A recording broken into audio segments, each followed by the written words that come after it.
Coming to you from the city of the weird. Exploring topics from the esoteric and unexplored to dimensions unknown. Shining a light of truth on the darkest corners of our reality. Welcome to the Curious Realm.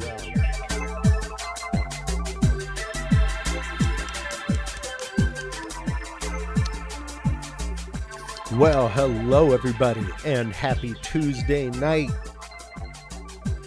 Hope the Curious family is doing well out there. Hope everybody is having a great beginning of 2026. Man, the world has just been crazy, right? Quickening, as Art Bell would say. The quickening is upon us.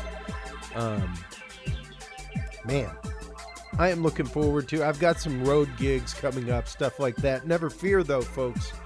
As always, we will have nothing but new content for you. Never replays.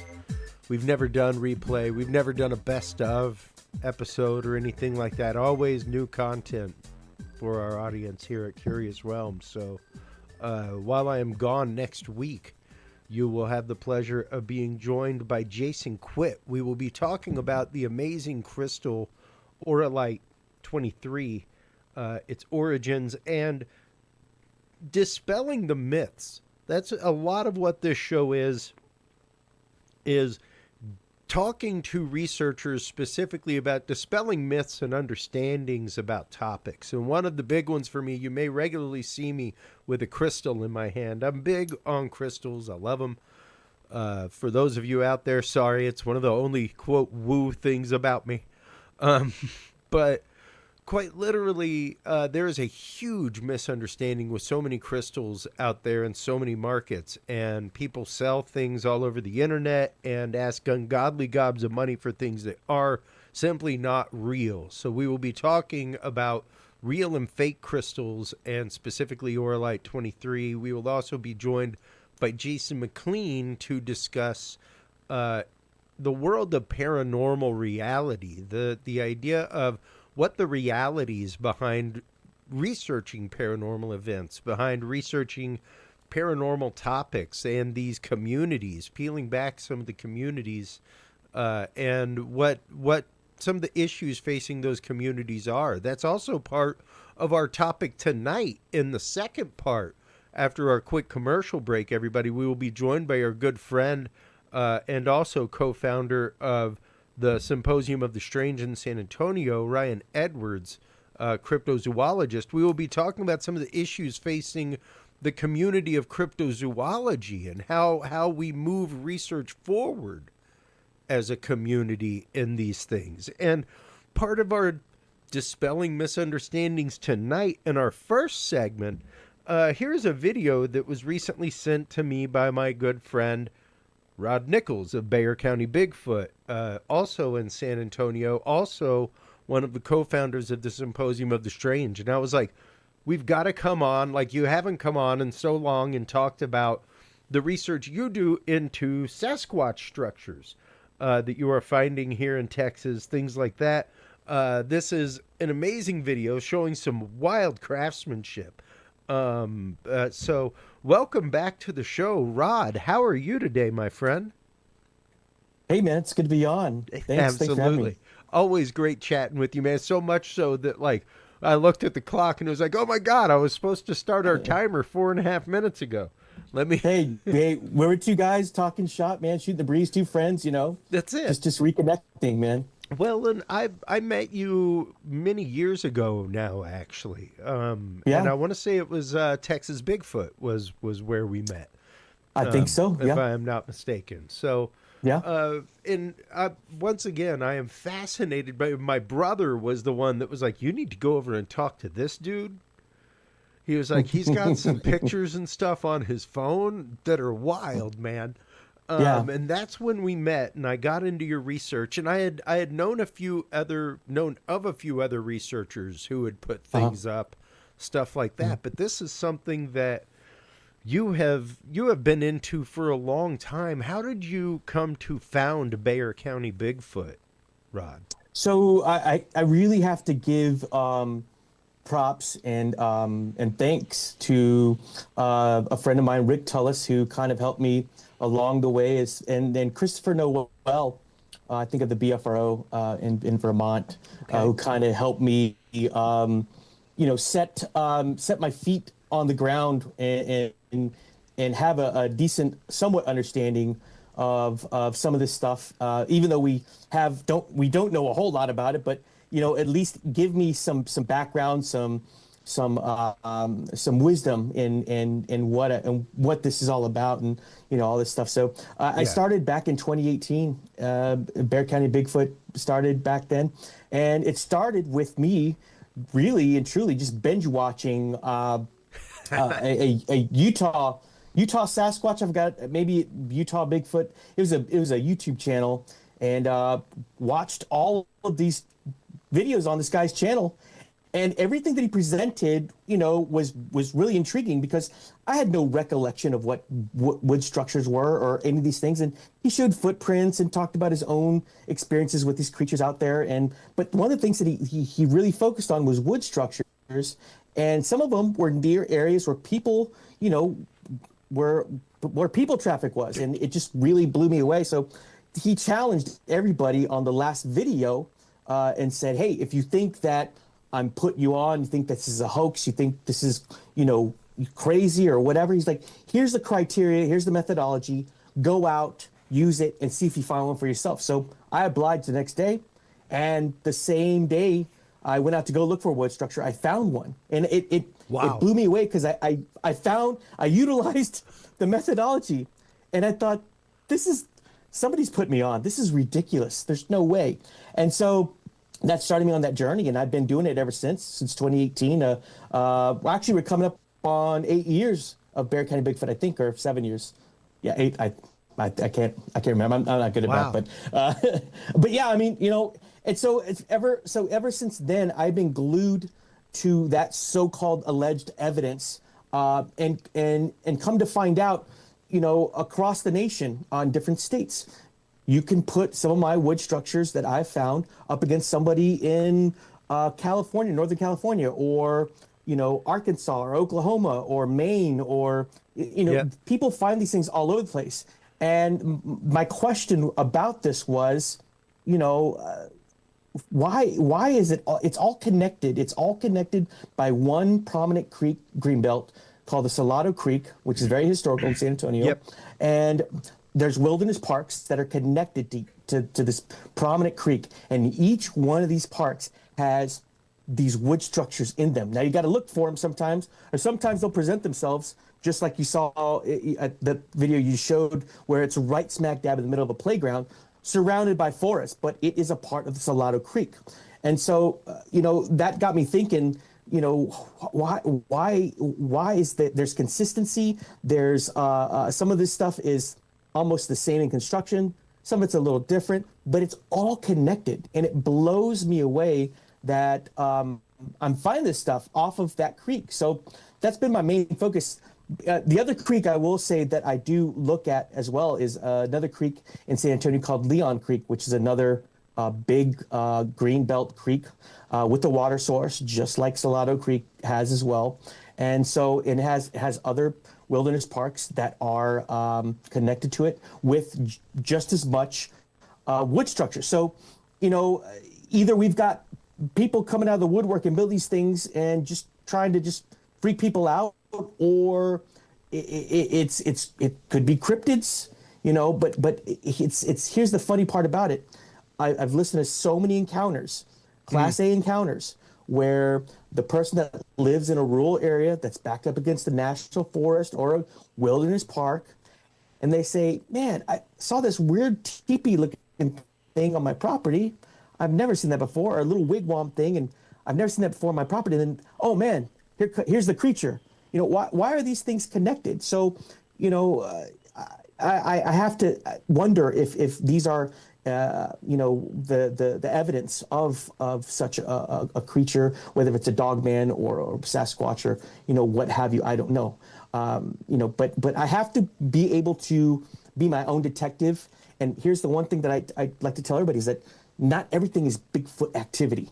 Like, Yeah. right? It's like there's not a devil around every corner, right? There's not That's a demon right. around every corner, right? There's explanations for some of this stuff, which I do understand. But when you look at some of the stuff, before you write it off, you have to look at how big the pieces are. Some of them are ripped out. They did not grow there. They were carried, and they're substantial in weight and size. So again, who or what is doing it, and what's the purpose? Which is another thing that I come to ponder on myself. Yeah, yeah, and as I said in our pre-conversation, and as I've always said about these structures, number one, yes, and I can hear the hands being raised by the audience right now, Rod. And like Yeah. I watch alone. My wife and I. It's one of the shows that we sit back and watch together. It's great that she loves that stuff. But yes, the idea of modern survivalist YouTube channels, that kind of stuff, people Sure. doing, backcountry living and that kind of bushcrafting, it's called.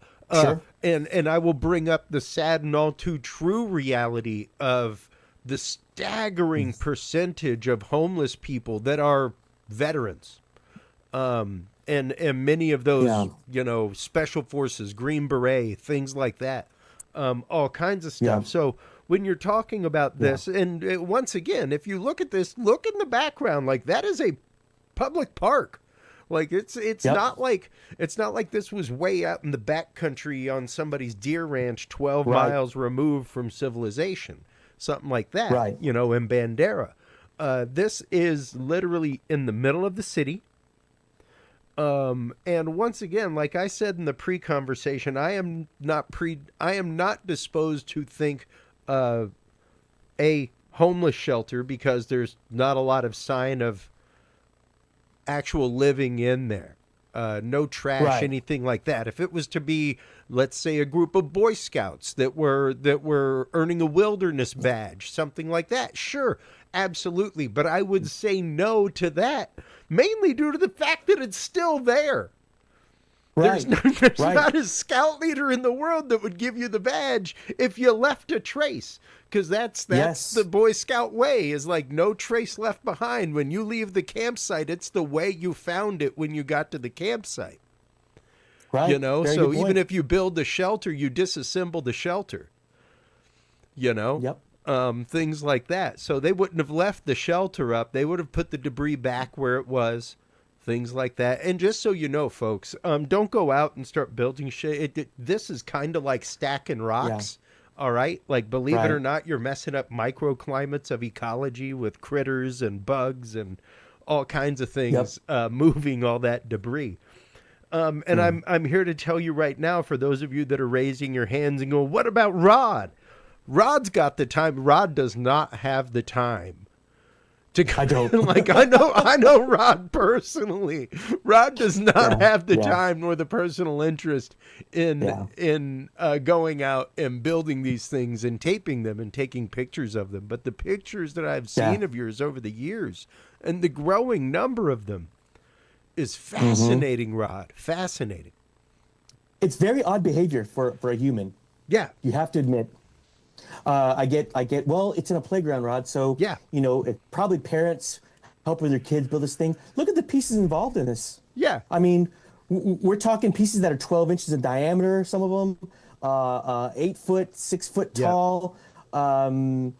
This thing could fall over and it could hurt, and God forbid, permanently disable somebody. So would you feel comfortable with your child playing inside this? And the answer to that question, as a parent myself, and for you as well, is probably no. I would not. So what is going on?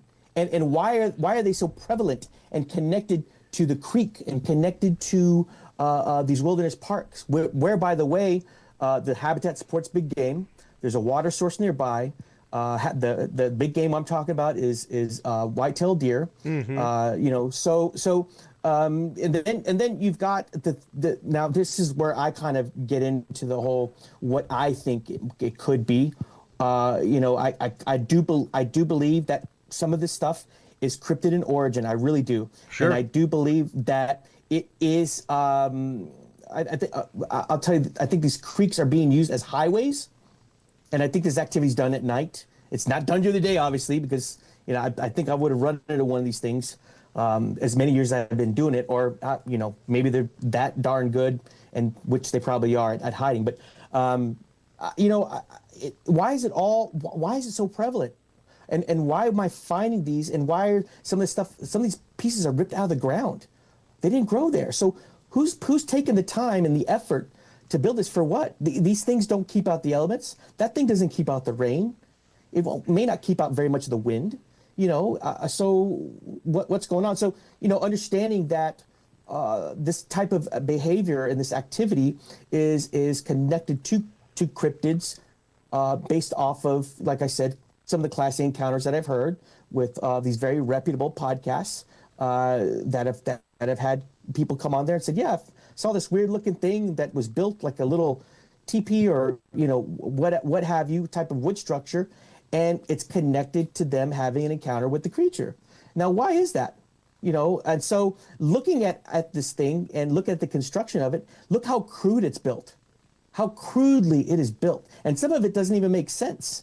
It really doesn't. So, some of this stuff, like this bark that you're showing right now, that's been ripped and twisted into some type of rope or something. Yeah. And wrapped around. And I could understand lashing. I could understand using cedars, lashing, vinage, all kinds of things, cordage. Sure. All kinds of things. Right. But once again, the places that it's used are strange. It's not being used all the way around to lash it together to hold it up. It's just in random little places. It's in small little spots. It makes no sense. It makes no sense. Yeah, it's not it's not there for structural stability, it doesn't seem, in that kind of way. And you were just holding a piece of it up there. Yes. Now, how far... hold on, I was trying to get it paused. How far away from city is this? Is this city park like square in the middle of town? Is it on the outskirts of town? Is it surrounded by concrete? So this area is going towards the outskirts of town, into another county, which is Bulverde County. Okay. And so, and again, it is, so this land that was here. Now I grew up in this area. I grew up here. So I remember these pieces of land because back in the day when I was in high school, we used to go out and these pieces of land and woods and drink beer and start fires. Yeah. And so like you did, a kid in the 90s. So this was all ranch land. This was all ranch land, and now it's obviously been developed. Now this area has a very well-known land bridge named after Phil Harburger, who is our former mayor. He donated a lot of money to these parks, and they built the land bridge that connects to this park and another one. That land bridge goes over a parkway, and it's very neat, very nice and developed and stuff like that. So, this area, in fact, one of the ranch houses is still on the property, on the off of the creek, in the park. It's lived in by people there. I guess people owned a little part of the property or something, but so this is all ranch land. So and again, it is all connected to the Salado Creek. Now, from that point of where that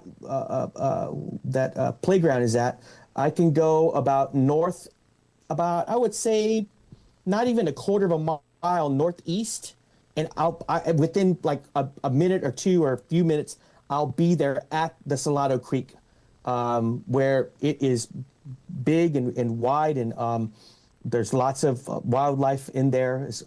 White-tailed deer is the main thing. That we've got. So we obviously we don't have bears here, or any of that stuff. So again, this is very. I would say, before you write any of this stuff off, look at the pieces involved and tell me that this is not odd behavior for a human to do. And why would a human do this? I used to get the whole, well, it's kids, the kids that are out there, teenagers. I said, no, I'm a father of teenagers. These kids don't get off their phone. They're not going to get out in the wilderness and build this stuff. Yeah, It just doesn't happen anymore. Now, if we were having this conversation in the 80s, maybe it'd be a little different. Well, and once again, there are still Eagle Scout kids out there. There are still all kinds of kids out there doing camping, that kind of stuff. Most of them, though, are more of the leave no trace behind. They aren't gonna build something and then leave it there. Much less take the time to do it in a public park. And now, granted, when it comes to the bears, things like that, there have been numerous black bear sightings actually outside of the San Antonio area. It's been wild over the last couple of years. The number that have grown. Texas Parks and Wildlife has charted numerous, even in East Texas, they are back on the rise. So it's fascinating. But once again, it's not like bears build shelters. And I don't think, and I'm one, I talk about this with our mutual friend Ryan all the time. I see Sasquatch much more the way that I see early man, where there may have been some light hunting involved, but early man, until we got to the point that we were making fire regularly and things like that, we didn't really go after big game. We went after things like rabbits that you could chase down or throw a rock or a stick at, squirrels, birds, fish, that kind of stuff. So I would see a Sasquatch eating the same kind of thing. So as long as you have open water with fish in it, that kind of stuff, plenty for a black bear. If a black bear can be supported, then I think a Sasquatch can be supported. But I think a Sasquatch is smart enough to not really go after a deer in that kind of way. A, it doesn't need that kind of meat. B, that is a point of injury. That, like, it's kind of like thinking that, like, King Kong and T-Rex are going after it on the island, on Skull Island, like it was back in the 1920s movie. Where it's like, it's like, I don't know if that's the case. And I think it's the same way with Sasquatch, where much like any wild animal, they are going to go after something that may lead to injury if it's that kind of survival risk, But there is plenty back in that area once again and here it is out of the San Antonio Express. About black bears being sighted in the area. So once again, if there's enough to support a black bear, then I would posit that there is enough to support Sasquatch. That's where I lie with it. Once again, black bear are not building these structures. You have been looking into these structures at least since I've known you, which is easily 2020. Something like that. Yeah, it's been a while. And in that amount of time, it's interesting because this, as far as I know anyway, is the first one that you have found that is really within that kind of proximity. Yeah. Some of your stuff is like maybe a mile or two outside of things, stuff like that, and washes, gullies, that kind of stuff. But not necessarily like, hey, here it is in the public park. Right. Which is very odd, very odd. And it's one of those things where here's what I don't do. I don't ever put my videos out when I narrate them and tell people, well, a Bigfoot built this. I don't know that. I don't know that. And and by the way, nobody else does. I'm not claiming that this is exactly what a Sasquatch did, and that that's gospel. I don't know. What I'm saying is that it is been known to be connected to cryptids, i.e. Sasquatch or maybe Dogman, I don't know, and it lines up with some of the evidence that people have presented, some of the encounters that people have presented. This stuff lines up with it. So, my thing is, I tell people, you don't think that these creatures, given the right lay of the land, given the right situation, would come into suburban areas if it benefited them. I It could happen. It could happen. And it has happened. Rod, I say it regularly on this show. If you want to start, if you don't want to start seeing things like, hey, bears, the next thing you're going to see is a Sasquatch roaming through the trash at your local apartment complex. No different than bears or coyotes or something like that, because we have encroached upon them. So you want to get into this. You want to investigate cryptozoology. If this is something that you A, believe in, B, truly believe in, get into land conservation. Get into land conservation now, because it's their habitat. And you think there's a problem if there's a bear there in the morning inside of your apartment complex. Wait till it's Bigfoot building structures next to your kid's jungle gym. Right. And it's, again, that's something that I think about as well. I will tell you this. There is a part, one of the most northern parts of the Salado Creek butts up against a military base, and the name eludes me. It is, oh gosh, I forgot the name of the military base, but that military base has an expansion of thick forest, hills, beautiful. And I know they do the war games there, but it butts up right up against that military base where it is desolate, right? The other part of that is at one of the most northern parts. Again, we're looking at the Edwards Underground Aquifer Recharge Zone. So again, we're talking about, another area. And I'm not saying that that's what they do. They go underground. But again, this is something that I've read about, and I've heard people talk about some of these creatures coming out of caves, things of that nature.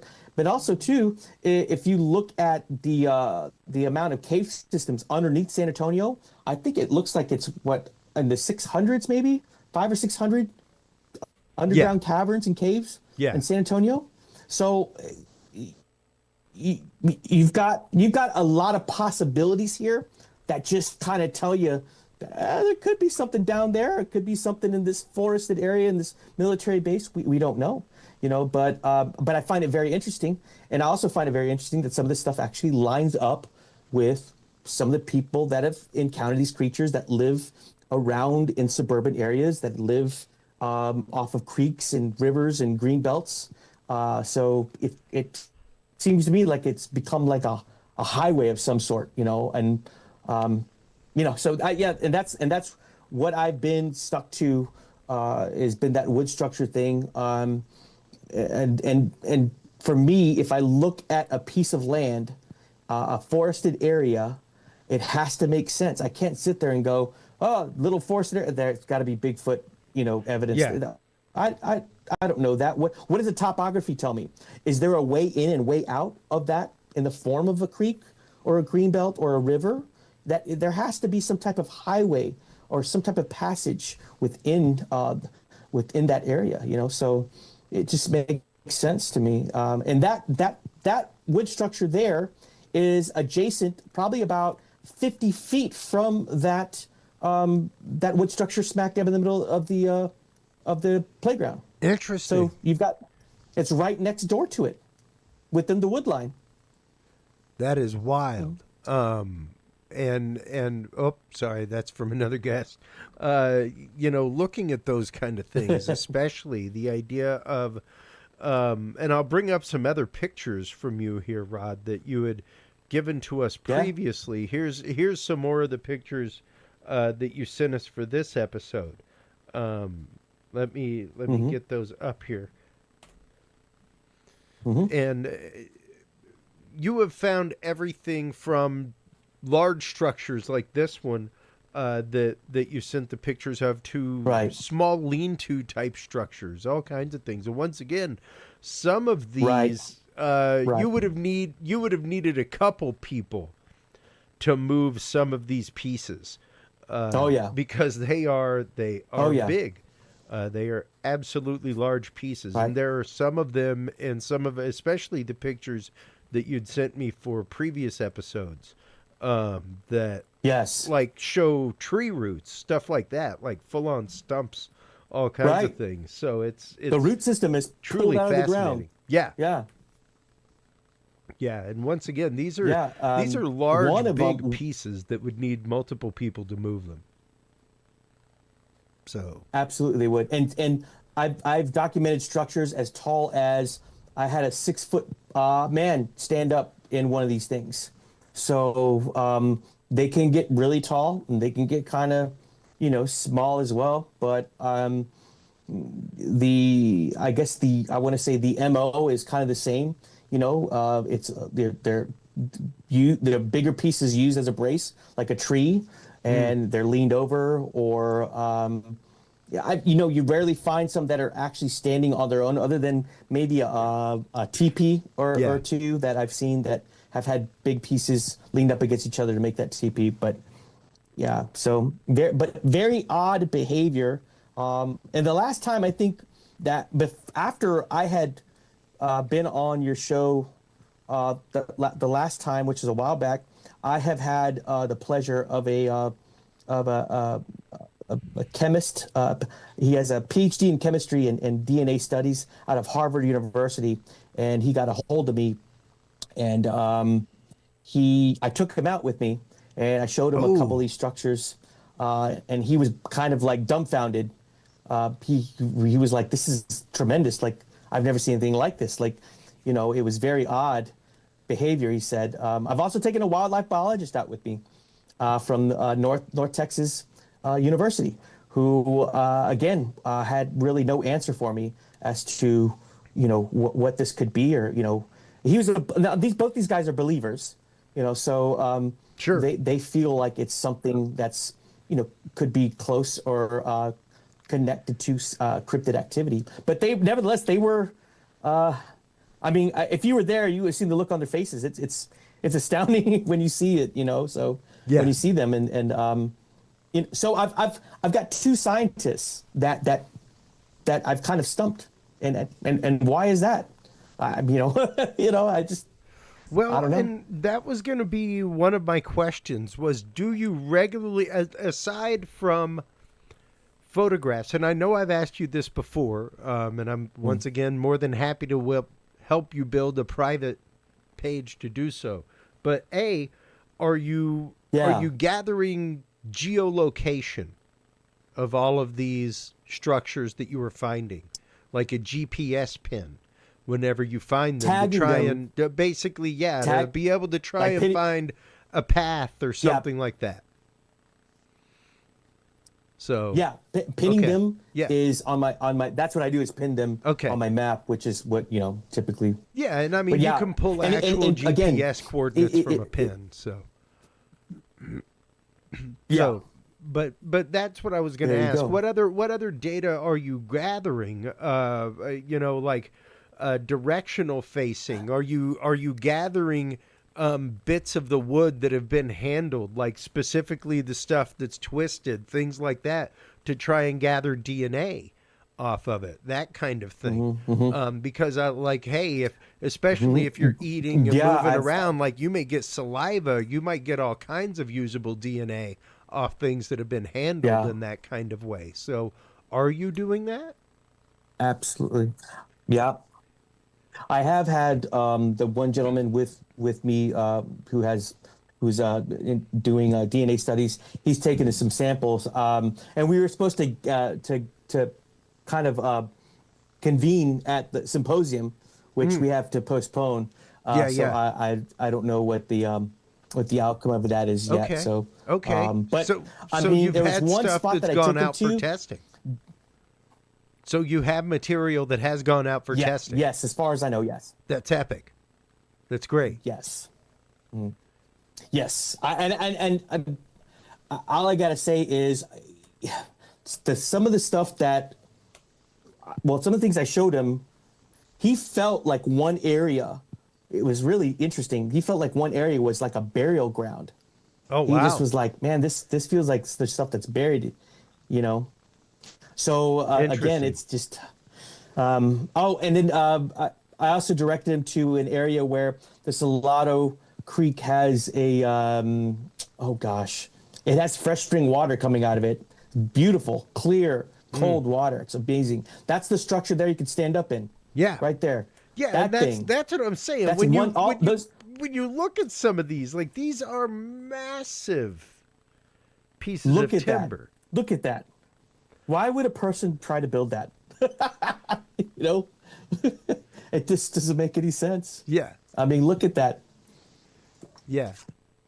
So That is beautiful. And once again, Wow. it's not, and this is just me. Even if it was kids using it to hang out, drink beer, whatever. Like you'd find cigarette butts, you'd find something. There would be some kind of trash there. Kids are not that clean. I'm sorry. They aren't. Like, and once again, if it's Boy Scouts or somebody who's into camping or outdoors and that kind of stuff, it would typically be dismantled. That would just be a pile of rubbish by the time that they are gone to provide shelter for animals and to put it back into nature in the way that they made it. You know? So that's just my argument, folks. And that's just where my logic goes with that particular one right there, Chris. Yeah. That one you're showing right now. Uh-huh. Okay, so that was right off of the creek, going northbound, in Leon Creek, right there, and then about and I don't have. Gosh, I wish I should have given you the picture, but That's okay. Right about 3 feet from the opening, maybe 4 feet from the opening, was a yearling, a little yearling whitetail, broken in half and just torn to shreds, like something just had a nice little snack right in front of that. Yeah.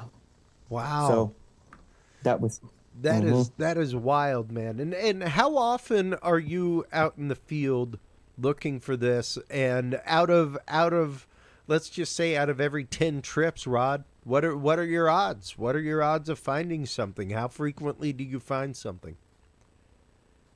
I find something, I would say, now I'm reduced down to trying to go at least like maybe 4 times a week, 3-4 times a week. Not as much as I used to. You know, the responsibilities of life kind of get at you. But now the one thing I try to do now, because here's what I do currently. I try to maintain the spots that I know, because these spots, they evolve into different sometimes it'll be knocked down and then it'll be built back up and it'll be something different. And then, you know, so some of these spots, they just kind of evolve, and I've documented them for years, and they're just different styles, different. So I maintain those.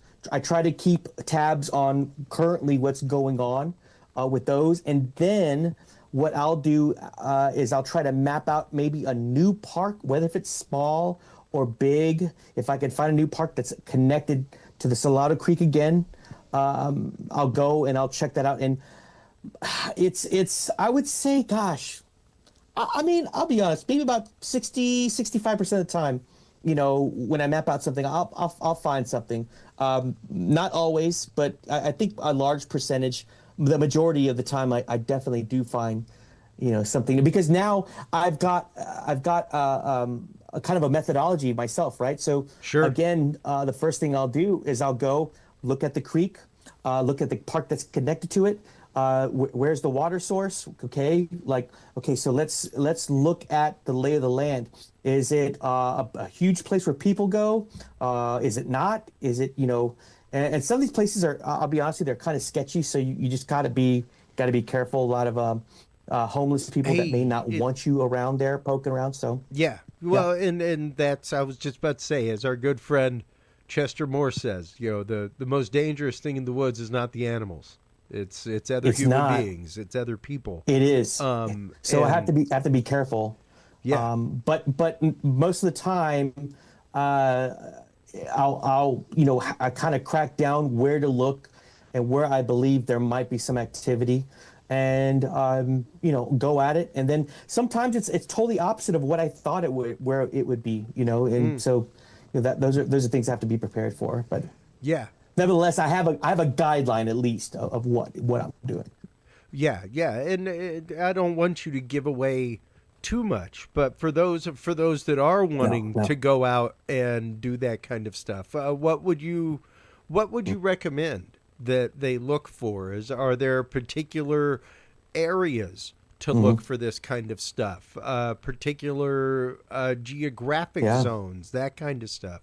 What kind of thing, without giving away too much, what kind of Sure. things have you found that tend to trend toward greater success in finding this kind of structure? Interestingly enough, so that particular structure you showed a while back is like smack dab in the middle of the playground, right? So what you don't see is that it's surrounded by thick woods. It's just nestled right in a thick area, and most of the time, what I have found is that if I go look for the playground, which is very weird, look for the playground in this park, and if it's nestled in a very thick wooded area, most of the time you're going to find one of these wood structures adjacent, whether it's north, south, east, west of these playgrounds, in the thicker areas where people don't go. And so that's one thing that I look for. The other thing is really and truly, again, there's the habitat support big game. Is it a creek, a river, or anything that gives you safe passage in and out of the area? And those are the Sure. main things I have to look for. And what is connected to it? Are these wilderness parks connected to it? And if the answer is yes, they're connected to this creek, then we could have something. But when I roll up to these parks, you have to look at, I start at around the playground first, and then I make my way, maybe go north of where the playground is up in that area, or hey, if it's trending where sometimes you can kind of line them up where it's like there's one that's north right outside of the playground, and then you go a little bit further north. Oh, it's like a line, it's almost like a pattern Interesting. sometimes, which is kind of weird. It happens like that. Yeah. But here's the thing, it can and it can't, so Okay. it's kind of hit or miss. But the main thing is this: does the property have safe passage in and out in the form of creek, greenways, or rivers? Is there anything connected to it as far as wilderness parks are concerned? Does the habitat support big game? And is there some type of water source close by? Well, I would say within 3 miles, 4 miles, Okay. and that would be what I would look. Okay. And I was going to ask, is it the case that you normally find more than one structure in the area? Like you said, this structure next to the park had the other one near it. Is it something that you find these within proximity of each other?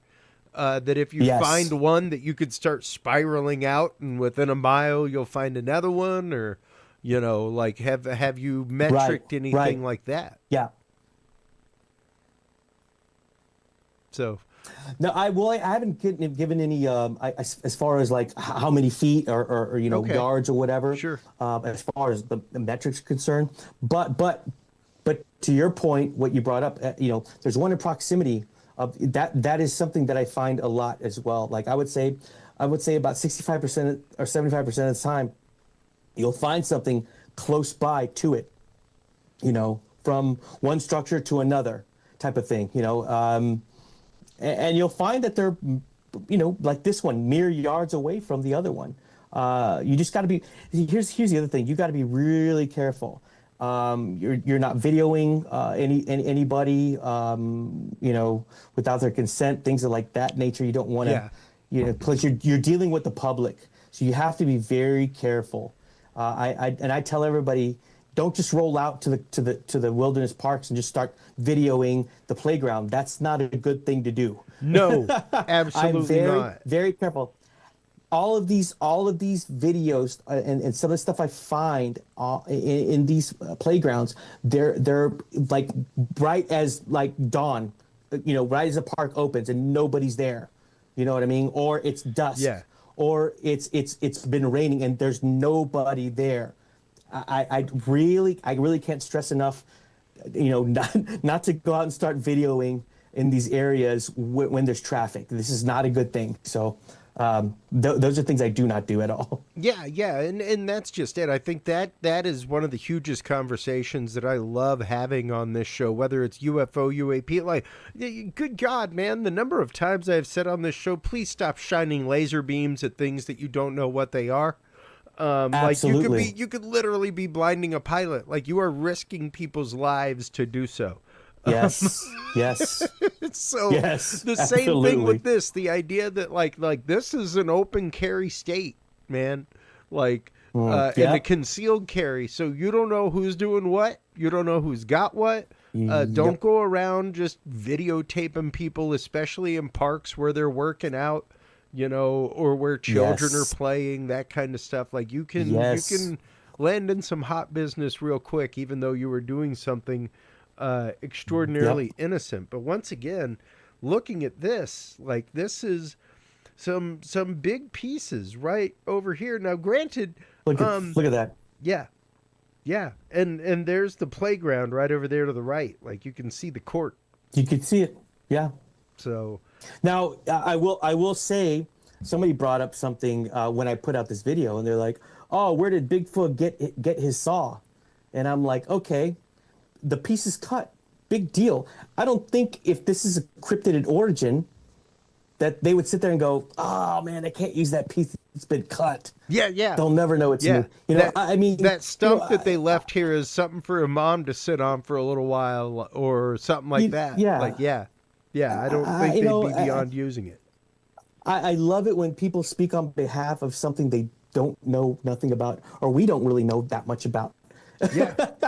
Just because I don't claim to know everything at all. No, I'm a student.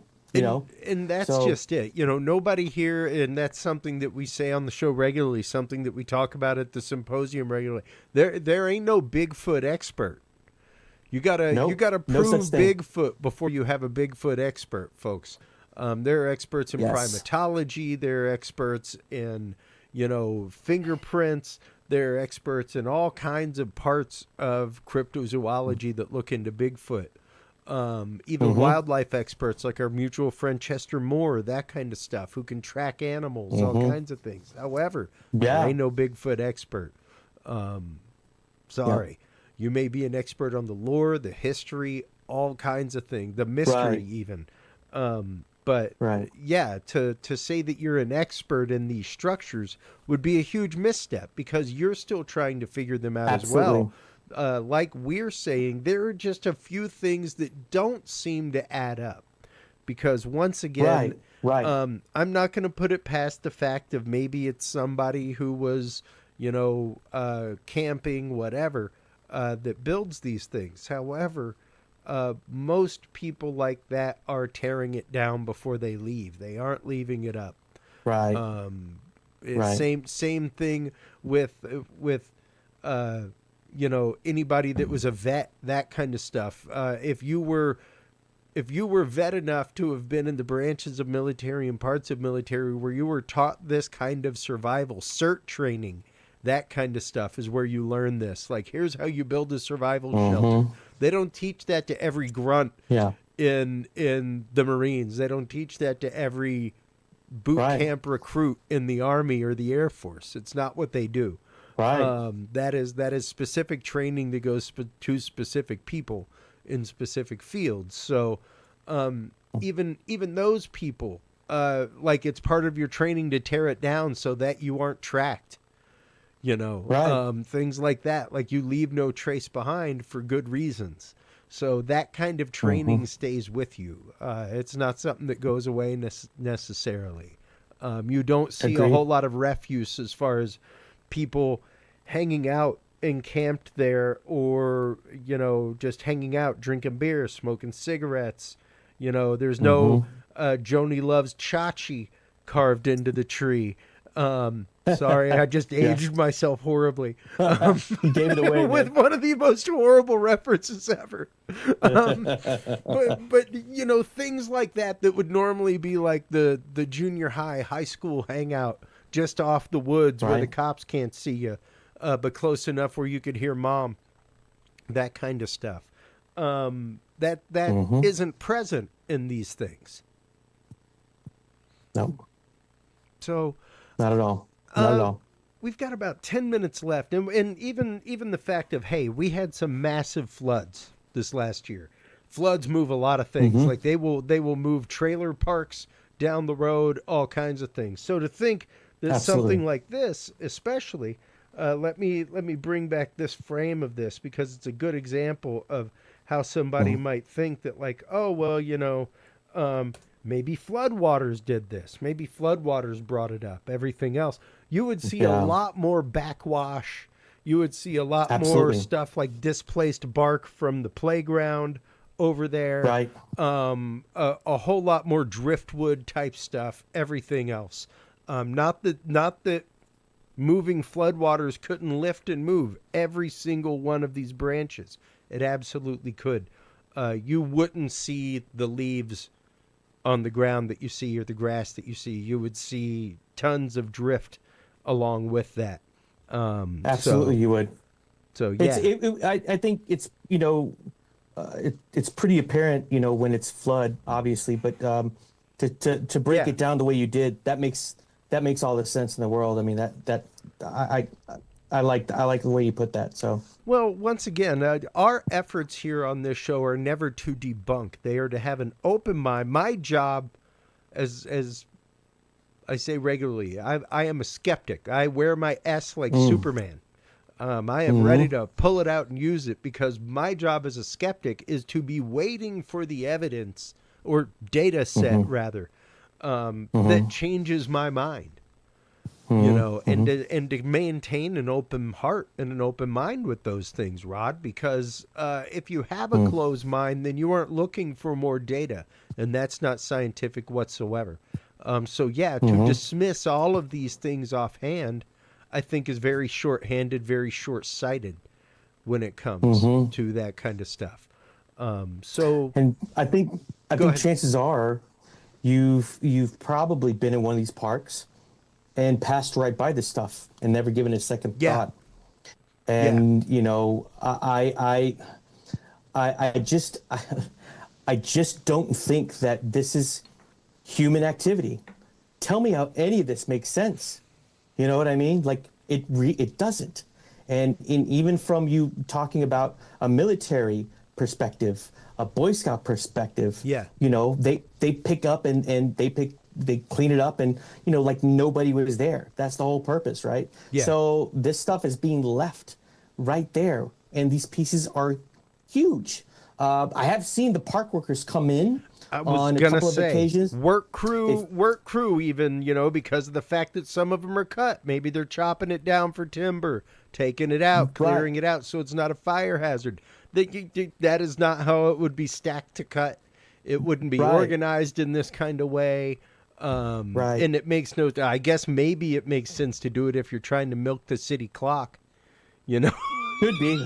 Who knows? So your work takes longer out in the Texas heat. But I have talked to a park worker a few years ago. There was one area close to the playground. It was a thick area. It had been documenting this wood structure for a while, and I guess they finally saw it, and they put caution tape around it, and they put orange cones around it. Meaning, hey, don't get into this. It could hurt you, type of thing, right? Danger. Yeah. And I caught up with one of the guys. I was standing there kind of looking at it, and I played dumb, and I said, hey, man, I was like, what the heck is that thing? He's like, I don't know. I was like, what do you think this is? Like, who does this stuff? That's weird. He's like, oh, it's kids. I'm like, really, kids? Like, you think it's kids? Yeah, it's kids. I said, so you've seen them build this stuff, right? He's like, no, but it's kids. And so it's just written off kind of like that. And to me, yeah, absolutely. It's not kids. It is not kids. Well, I just don't think that.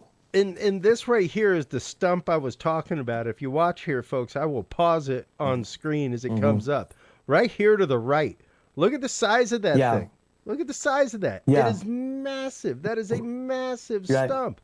Look at that. Right. And that is not in the ground. That's cut flat on the bottom. That stump right there is in the ground. You can see the root going into the ground. And it's interesting because, all these are based around a tree that is rooted in the ground. Right. And That's typical. but this stump right here, that's huge. That is multiple hundreds of pounds. Yep. So Yeah. you'd have to have a couple of burly kids, at least 2 or 3 burly football size linebacker kids to pick that thing up from dead weight and move it and set it up. If it wasn't just sitting there already. So, yeah. Yeah. Yeah. But once exactly. again, And I then don't also, think anything building the that shelter would be picky enough to not what use I'm it. forgetting is the. Go ahead. Sorry. Oh, Right. no. There he is. And also too, I think the percentage of people that know about this is very, very small. Yeah. Yeah. And that's just it, Rod. One of the things. You know what I mean? So yeah.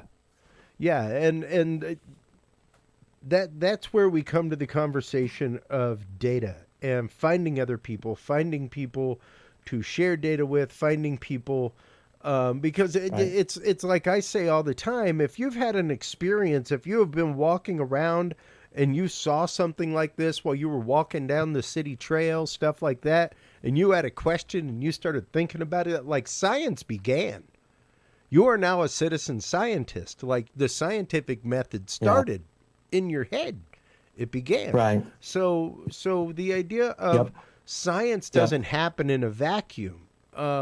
The idea that if you're out there every weekend, if you have trail cameras on your deer lease, contact people like Rod has, who it doesn't matter if they're believers or not, but contact your local wildlife department, contact your local university biology department that may be doing bear counts, things like that, places like Texas A&M, that kind of stuff, because the little trickles of data that you can give them for white-tailed deer counts, for blue jay migration counts, whatever, because they don't have the money or the funding to put a camera out on private property or go out and get the footage from it. But if you can give it to them, then you're starting to shake that hand in that kind of way. You're starting to provide them regular field data.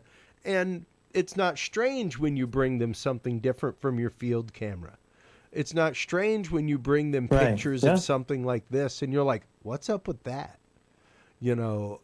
Because now you've built that kind of bridge. So I'm glad to see that you have, because it's tough for a lot of people, to trust academia to begin with this kind of research, Rod. And that's part of the conversation that we get into with Ryan in the next segment is the idea of how do we build these bridges of research? How do we get mainstream science to begin looking this way at stuff? And the only way to do it is with real data. Having things to be tested for DNA, that kind of stuff. So good on you for collecting these things. Good on you for keeping this stuff. Before we let you go, Rod, where can people go to follow you? Where can they go to follow Bexar County Bigfoot? Where can they go to keep up with everything that is Bexar County Bigfoot? Yeah. So the main platform I operate, where I have the most traffic, is going to be Instagram.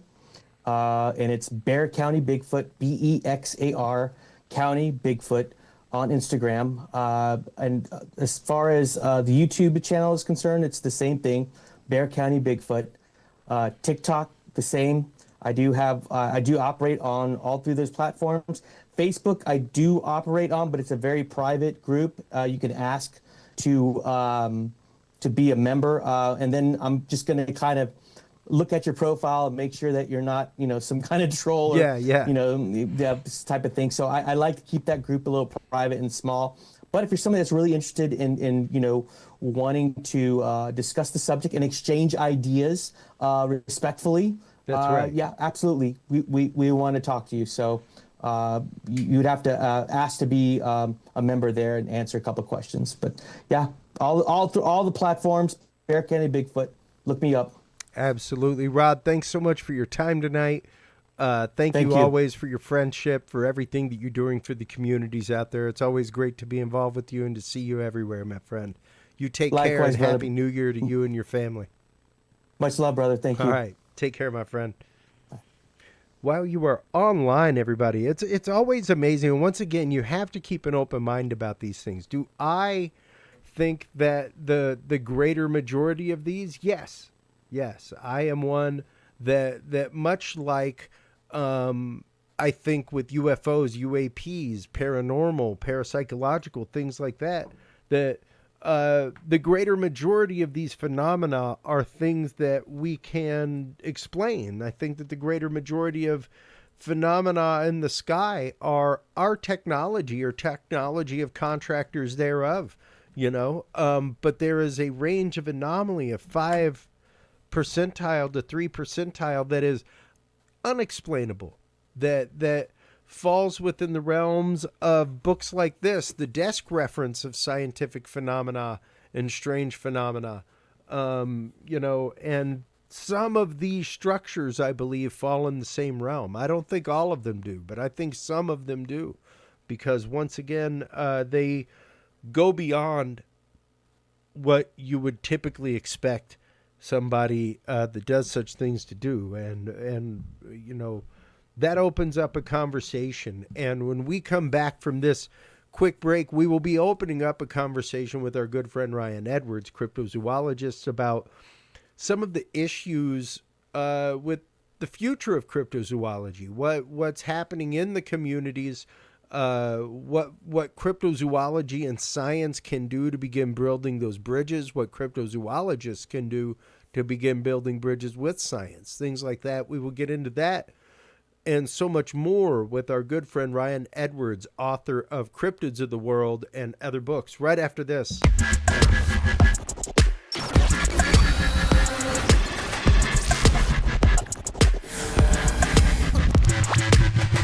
The key to good science is good research. At the heart of good research is a good data set. With the field observation and encounter log from Curious Research, you can easily keep track of your investigative information all in one place, making it easier to review cases and readily see comparisons and contrasts between them. Whether out in the woods squatching, in a back room gathering EVPs, or using high-tech gear to track UFO, UAP activity, this easy-to-carry, pocket-sized scientific data log is the perfect companion for any field researcher. You can find your copy of the Curious Research Field Observation and Encounter Log at Amazon.com or visit the official Curious Realm store at curiousrealm.com/store to reserve your copy for yourself, your family, or a mind that you want to open. That website again is curiousrealm.com/store.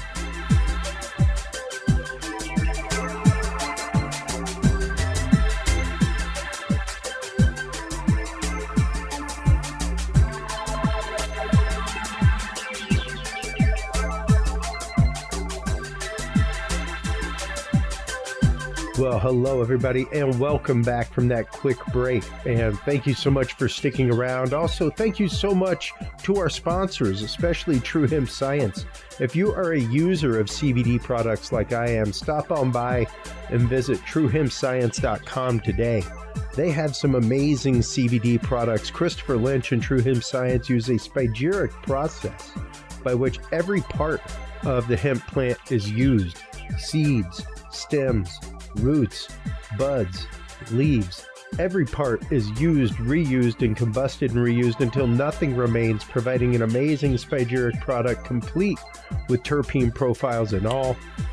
Stop on by, check them out today. TrueHempScience.com is the website that you want to go to, folks. Curious7 is the code that you want to use to save 7% off your entire cart of $50 or more and get two edibles on the way out the door. I have been using Christopher's product. I found him at a farmer's market here in Austin many years ago.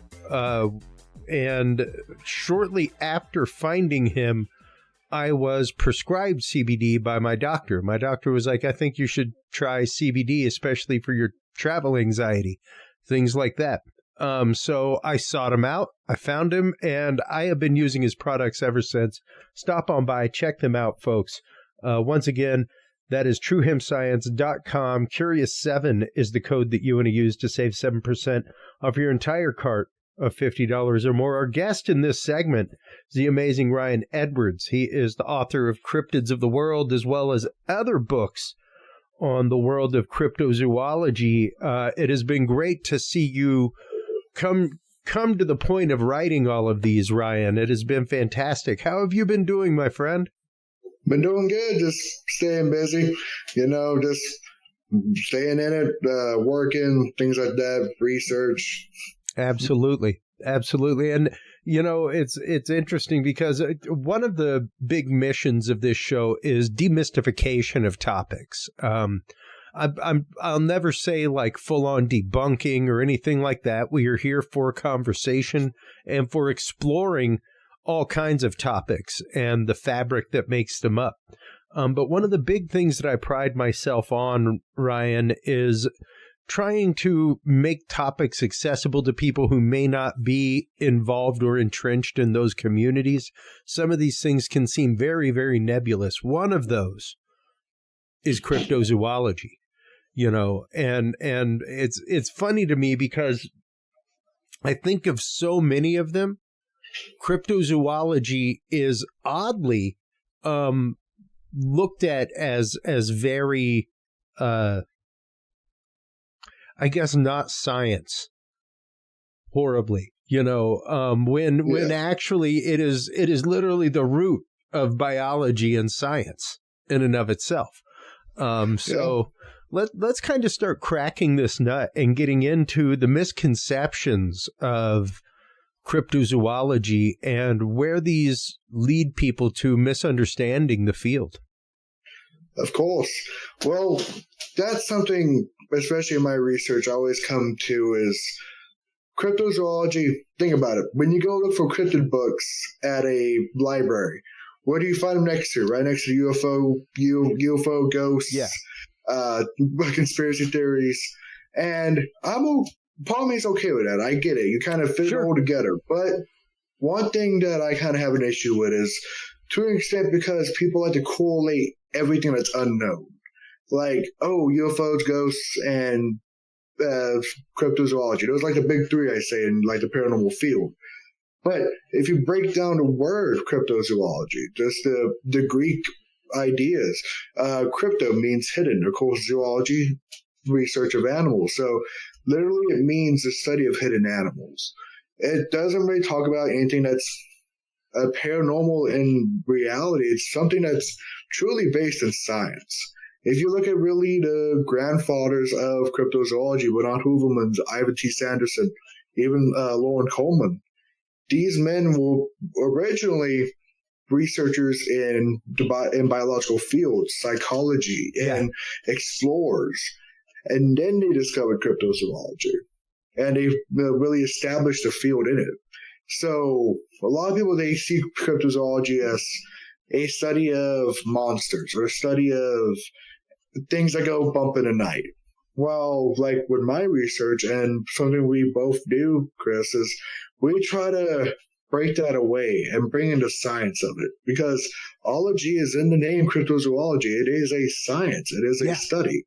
And too many people put the word pseudo in front of science, especially when it comes to this field. I was literally about to bring up the fact that Wikipedia, the go-to for most people under the age of 40, let's just say, for information, lists it as a pseudoscience and subculture. And it's one of those, and that's part of the problem that I have. And I think part of the misconception that a lot of people have, Ryan, and a lot of the issue that a lot of people have, I guess, with onboarding to the topic, and that's something that I've been talking a lot about lately in communities, especially since the new Disclosure movie, Age of Disclosure, came out. A lot of people within the community of UAP study were very upset. Like, this is absolutely nothing new. Blah. And it's like, it's not supposed to be anything new for you. Yeah. It's supposed to introduce people like my dad who vote in every election and all that kind of stuff, but have no interest in the topic. And it's supposed to introduce them to senators and people like that who are interested in the topic and make them understand that, look, these people of Credo are interested in the topic. You should be interested too, taxpayer, you know? Yeah. And that's just it. When it comes to science, that kind of stuff, like we say all the time, it doesn't want to say Kleenex. It wants to say facial tissue. And all of these things have been shoved into the paranormal Kleenex box for more than 30, 40 years, like entire lifetimes. Cryptozoology, paranormal, and by that I mean parapsychological events as well, ESP, telekinesis, as well as hauntings, ghosts, that kind of stuff. And UFOs, UAPs, all of these things have been shoved into the paranormal Kleenex box.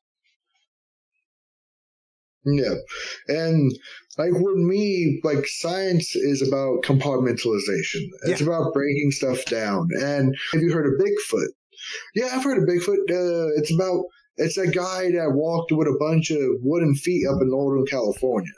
Like with me, it's about bringing the layman, bringing the people that don't know the nomenclature, that don't know what really cryptozoology is all about, because it's so many misconceptions due to it. Like, look at popular culture when it comes to like things like Bigfoot and Loch Ness Monster and things like that. People might know those names, but they don't know maybe famous sightings. Maybe they've seen the Patterson Gimlin film once, but they don't know the decades of people breaking down the film and showing that it's a real life creature, most likely in that film. They bring up things like Sasquatch. They're like, oh, I've heard of Bigfoot and Sasquatch. Like, how many times I've gone to big research Bigfoot conferences? Oh, Sasquatch's the one up in Canada. Bigfoot's down here in the United States. People don't know the history behind it. People don't know the nomenclature. And that's something I try to bring in too, is like the ideas that people that are doing this research aren't just trying romanticizing it, because when you hear cryptozoology and people that know about it, they kind of get romanticized ideas. Ideas of some Indiana Jones guy with a machete looking for dinosaurs in the Congo, or someone with a big bore rifle looking for Bigfoot in Canada. And that's not really this is all about. It's about the research and the science. And that's something we try to bring into this. But it's kind of the funny thing, too, because for most people, the science turns off the brain. They hear big words, and some people get turned off. That's why there's kind of a balance between the science aspect of it and the more romanticized aspect. Yes, the romanticism brings people in, but the science should be what cooks them and what keeps them in this field. Well, and exactly, let's come at this as somebody who has not onboarded to the topic of cryptozoology, Ryan. When somebody like that first comes up to you, let's just say at a conference, something like that, they're attending with a loved one, a friend, and this is not really their bag, so to speak. How do you begin conversation with them on the topic of cryptozoology? Okay. That's something that's kind of interesting, especially because it kind of brings in the ideas of like almost like writing style. I've realized over the years, a lot of people, when it comes to the field, they come from an idea of persuasion. It's like they're trying to persuade the person that these animals are real or that their sighting is valid. I don't really come at it from that perspective, because someone who's trying to be persuasive, yes, you can use facts and all that, but usually it puts people off. I come from a perspective of education. I'm here to educate others on this field, not trying to persuade them that these animals are real, because most people have already come to their own conclusions. And usually bring up any ideas of like politics and religion. Once people have made their minds up, it's hard to change it. Unless you come at it from a perspective of, let me educate you on this. If you want to change your mind, change it. If you don't, don't. And that's what I bring up with my writing and my research. I'm not here to tell people that Bigfoot exists, or that the chupacabra exists, or that goat man exists. I'm here to educate them on the topic And it's and it's up to them to make the conclusions. It's up to them to let me give you some questions, and then hopefully you can try to answer it with some of the knowledge I give you. Yeah. And like with people that come up to me at conferences, I'm like, okay, so there's this. Like, for instance, at my tables, I usually have like Bigfoot prints. So here's this anatomy. And they're like, oh, I've never heard about that. Or, oh, I might have heard that in a show, but they've never heard about it in person. Yeah. And that's really what this field should be about, is educating people on this and not being here to try to persuade people to think that these animals are real or that this is valid, because it's really just about education and not just trying to persuade. Well, and that brings up a huge point, man, which is the idea of the lost art of conversation to begin with. It's something that I try to explain to people regularly, is that you do not have to try to convince somebody of a paradigm. They're happy with their paradigm. They will more than likely buck against any paradigm that you're trying to give them. What you need to do is listen to what they believe, and meet them prima facie with what they believe, nothing more, and expect them to do the same with you. Yeah, you know, finding the middle ground. It's taking both aspects of both people, and that's something I especially talk about with being an educator. Like the idea of conversations, it's not dead, but it's not really around anymore in common culture. Yeah. And the ideas of you don't always have to be right. Like, you don't have to be a right fighter. You can be, let me look at your perspective, see where it's different from mine, and let's try to find a common ground. And the idea of let's agree to disagree is very much a correct ideal in this field, because even look at the ideas of within cryptozoology itself, the different compartmentalizations. You have the people that are more metaphysical, you have people that are more physical, you have more people that are into maybe something that's maybe Bigfoot or these animals are aliens. You have all these different opinions. Yep. And we are here to look at all of them, because what we're here for is data. You can't just ignore a different idea. Well, and you can't cherry pick the data either. You have to take the data as it comes to you and work the data from there, you know? Yeah. And if it doesn't fit, you don't have to shoehorn it and make it fit. You set it aside and you note it and you say, well, we have this kind of data now. And you keep your eye out for more of that data, you know?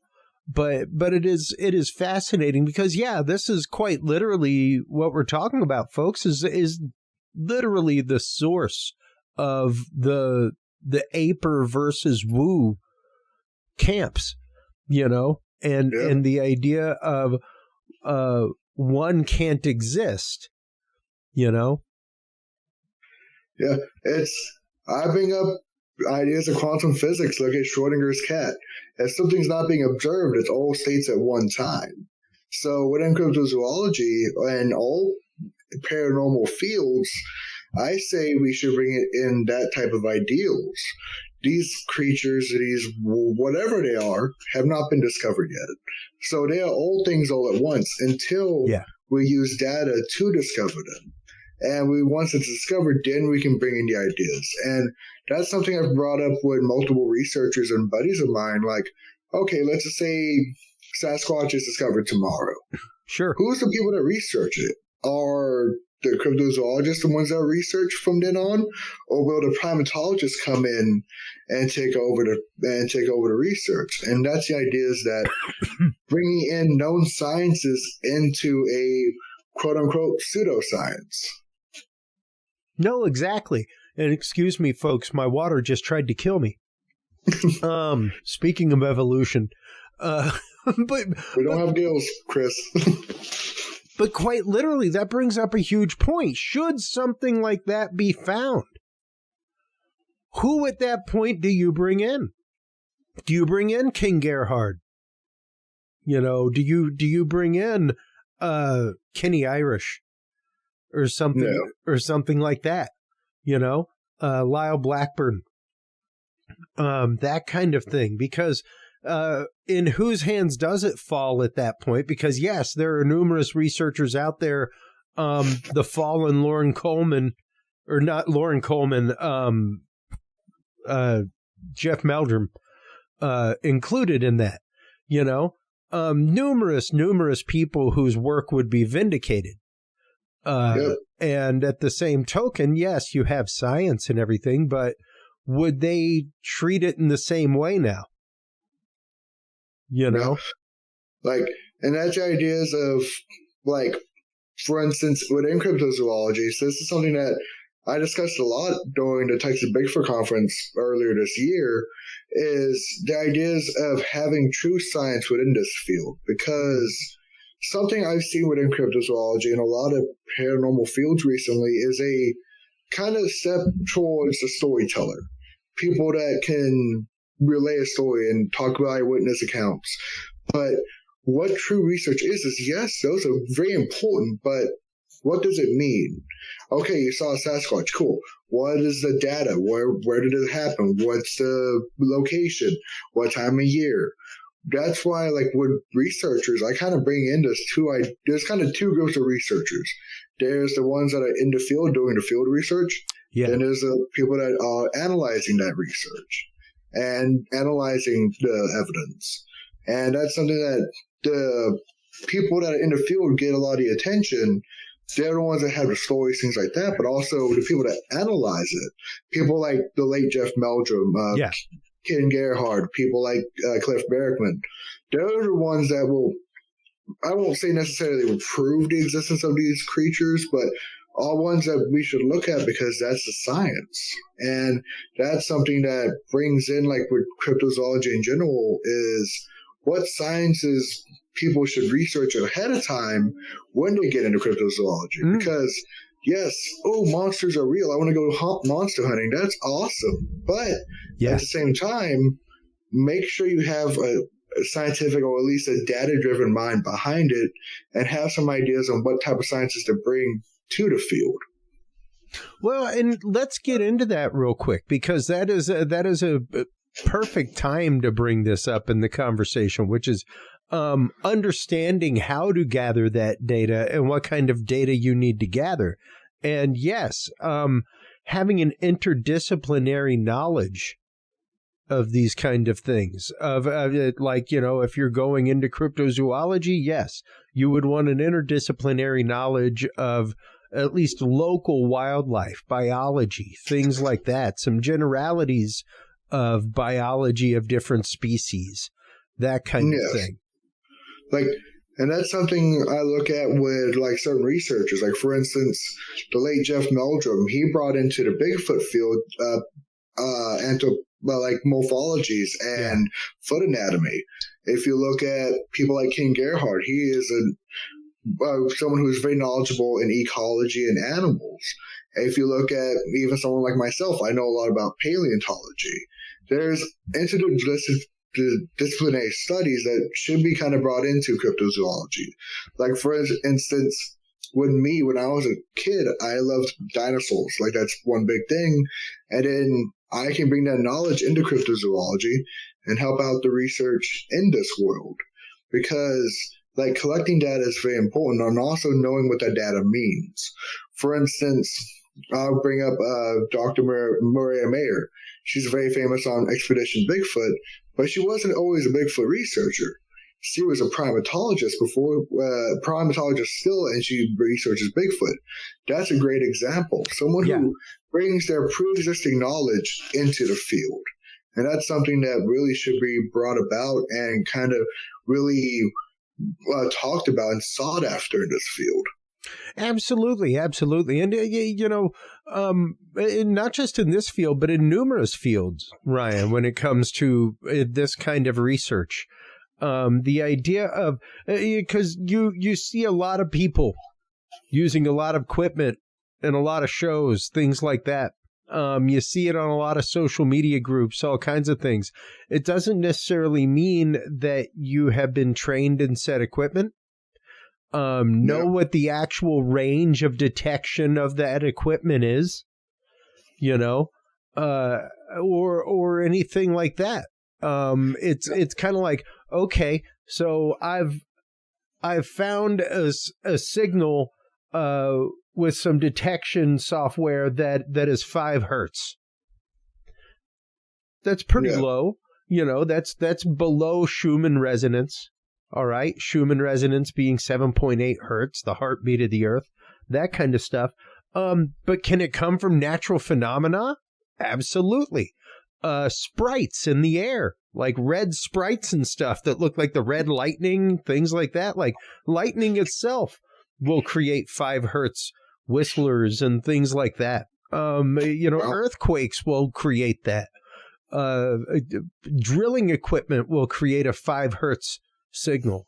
So it's understanding not just the field of study to begin with and the actual science within the field of study, but understanding the application of that science, understanding the equipment that it takes to get those readings and what it means when you get a Gaussian meter reading of 0.02 in a paranormal investigation. Like what other means might be creating something in that Gaussian range, Yeah. And that's a great point that you bring up is like equipment. That's why, like, for instance, not to put you on the spot, Chris, but that's why I'm like, when I think about equipment, I'm like, equipment guys, let's talk to Chris Jordan. Because I'm like, you bring in your pre-existing knowledge of equipment and how to use it into this field of ufology and paranormal and cryptozoology. And that's something that, like, for instance, when you're talking currently right now about hertz and stuff, it's going straight over my hat. So I'm like, okay, here's an expert in it, or someone who's very knowledgeable in it that we can go to with equipment and things like that. Like having a kind of the cue in the chair. Someone who knows the equipment, knows how to analyze it and see and determine what certain data means. Absolutely. And not just that, but having somebody, the term I use is a ride or die. Somebody that, like, I have numerous friends in numerous fields now. I know I can always bring something to you. I know I can always bring something to King Gerhard or Lyle Blackburn, should somebody bring it to me. I have numerous investigators in various disciplines that if somebody brings me something, a video, a picture, of audio recording, if I can't figure it out, I've got numerous people that I can give it to, and people that I trust their learned opinion on such things, and that can be hard to come by. That can be hard to find, but you've also got to have that ride or die that is whenever they tell you no, that you can accept that. Yeah. And I think that's something especially I don't feel like a lot of people bring up within this field and just paranormal research is knowing people, being able to have people that you trust and people that are knowledgeable in different ideals. Like, for instance, I have several research friends of mine that have different ideas, and I'm like, okay, if I know something that's maybe a little bit more cryptozoological, I can go to Ken Gerhard. Yeah. If I have something that maybe, someone brings up UFOs, I can maybe go to someone like you, Chris. Yeah. You have people that have different knowledge and different things, and knowing those people is very important in this field. And that's something that, like, I wish, like, I'm really happy that the first ever cryptozoologist I met in person was Kid. And that was at a library. And he said, one big thing in this field is getting to know people and getting to have good conversations with people and being able to be personable. And that's something very important in this field, and just any field in general, is being able to get to know people and actually have those connections. And that's why, like, I bring up people to, like, conferences and things like that, like being able to get to know new people and new ideas and trading ideas and learning from there. Yeah. No, exactly, because that is quite literally what science is people collaborating, that kind of stuff. Not just collaborating, but and there's a scary side to some of that as well, though, Ryan, and that is the reticence of people to share research. And I think that is also what stymies a lot of these fields, is that people keep their research very, very close guarded. They don't share it with others for fear of it being taken, and rightfully so, because that does happen. I know at least 2 different people in the last 3 years that have had one of them like full on part of a book just taken from them. Wow. From research that they were doing. And it'd be one thing if they were credited with the research that this person had these revelatory chapters about, but they didn't. They present the research as though it is their own, and that part of things, that I think that leads to a lot of issues within communities where people don't want to work with other people. Yeah. Because of that. Yeah, and that's something you have to face. And, like, for instance, how many people talk about, like, oh, I know this area has a lot of dogman sightings, or this area has a lot of Bigfoot sightings. Oh, where is it? Wait, no, I'm not going to take you. Things like that.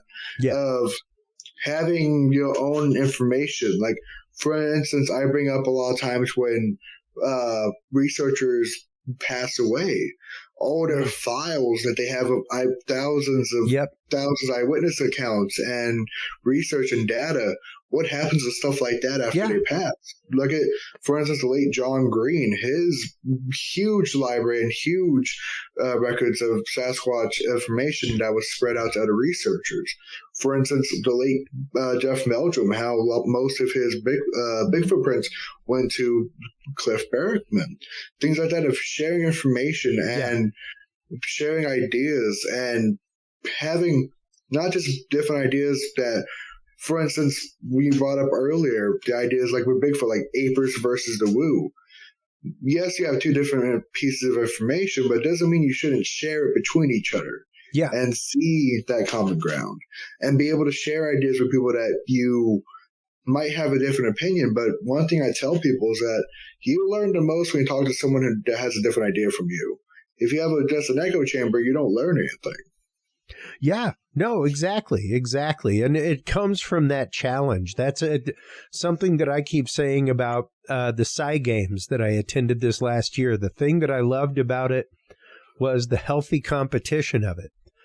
And the thing I kept saying was, if you want to know how we got robots on Mars, it was healthy competition. If you want to know how we got to the moon, it was healthy competition. If you want to know how we got stealth bombers, it was healthy competition.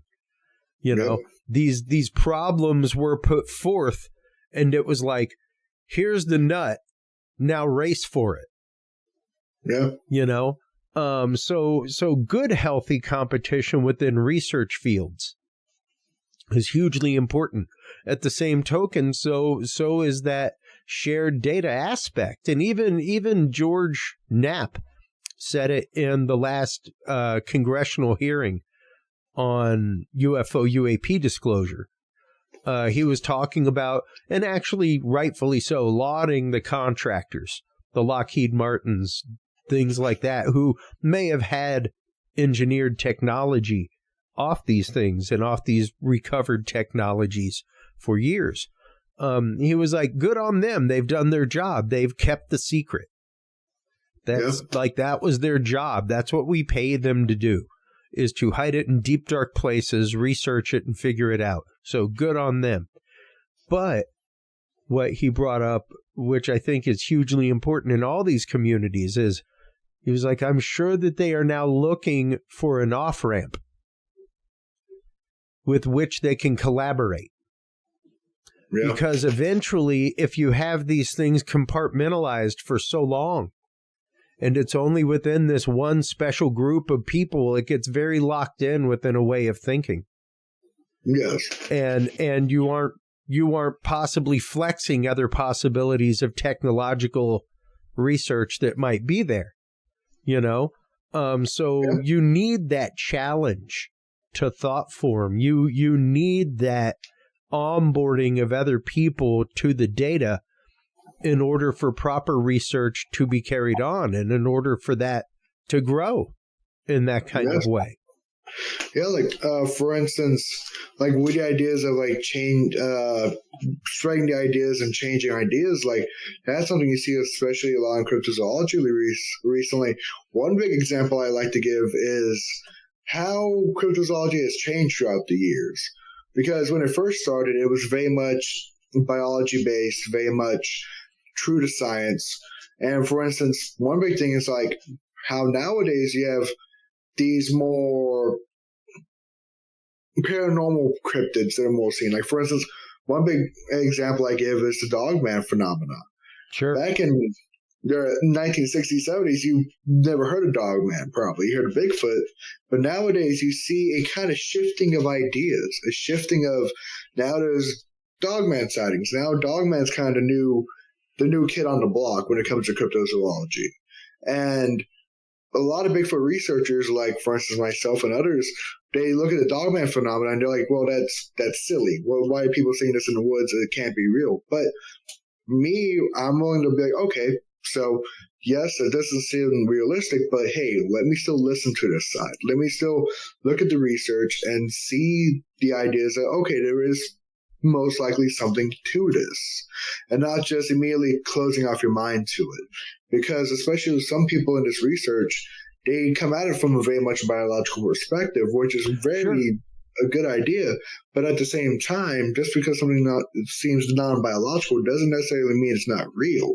That's why I bring up like different ideas of like cryptozoology. Like I bring up ideas of cryptozoology, and then for a lot of people, I bring up paracryptozoology, the ideas of something more paranormal to this field. That doesn't take away from the biological aspect. Yes, there is that, but there's also something else as well.